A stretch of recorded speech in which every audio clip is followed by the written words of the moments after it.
Hi guys, ഇപ്പോൾ ഇന്നൊരു potato cheese ball ഉണ്ടാക്കിയാലോ? ഇത് ഞാൻ ഇവിടെ ആദ്യമായിട്ട് ഉണ്ടാക്കുകയാണ്. അതിനുവേണ്ടി 2-3 കിഴങ്ങ് കുക്കറിൽ വെച്ചിട്ട് നന്നായിട്ട് വേവിച്ചു. അതിനുശേഷം കുറച്ച് ബ്രെഡും പൊടിച്ചിങ്ങനെ വെച്ചു. കിഴങ്ങ് വെന്ത് വന്നപ്പോഴേക്കും അതിൻ്റെ തൊലിയൊക്കെ കളഞ്ഞ് അതിനെ നന്നായിട്ട് ഇങ്ങനെ പൊടിച്ച് കുഴച്ച് വെച്ചു.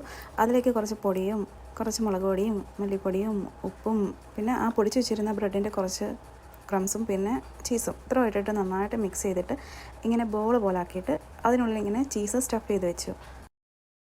അതിനുശേഷം അത് ബ്രെഡ് ക്രംസിലിട്ടു. പിന്നെ ഒന്ന് മുട്ടയിൽ ഡിപ്പ് ചെയ്തിട്ട് വീണ്ടും ബ്രെഡ് ക്രംസിൽ തന്നെ കോട്ട് ചെയ്തിട്ട് മാറ്റി വെച്ചു. അങ്ങനെ ഓരോന്നോരോന്നായിട്ട് സെറ്റ് ചെയ്ത് വെച്ചു. അത് കഴിഞ്ഞിട്ട് നമുക്ക് ഫ്രൈ ചെയ്യാനുള്ള ആ എണ്ണ ചൂടാക്കാൻ വേണ്ടി വെച്ചു. എണ്ണ ചൂടായി വന്നപ്പോഴേക്കും ഓരോന്നോരോന്നായിട്ട് ഇട്ട് കൊടുത്തു. അത്യാവശ്യം നന്നായിട്ട് ചൂടായിരുന്നതുകൊണ്ട് പെട്ടെന്ന് തന്നെ അതൊരു ബ്രൗൺ കളറായി. അതുകൊണ്ട് അടുത്ത ഭാഗം പെട്ടെന്ന് തന്നെ മറിച്ചും തിരിച്ചുമൊക്കെ ഇട്ടു. അധികം വൈകാതെ തന്നെ പെട്ടെന്ന് അത് വാങ്ങി വയ്ക്കുകയും ചെയ്തു. അങ്ങനെ പൊട്ടറ്റോ ചീസ് ബോൾ ഇവിടെ റെഡിയായി. അപ്പോൾ അത്രയേ ഉള്ളൂ. Bye bye.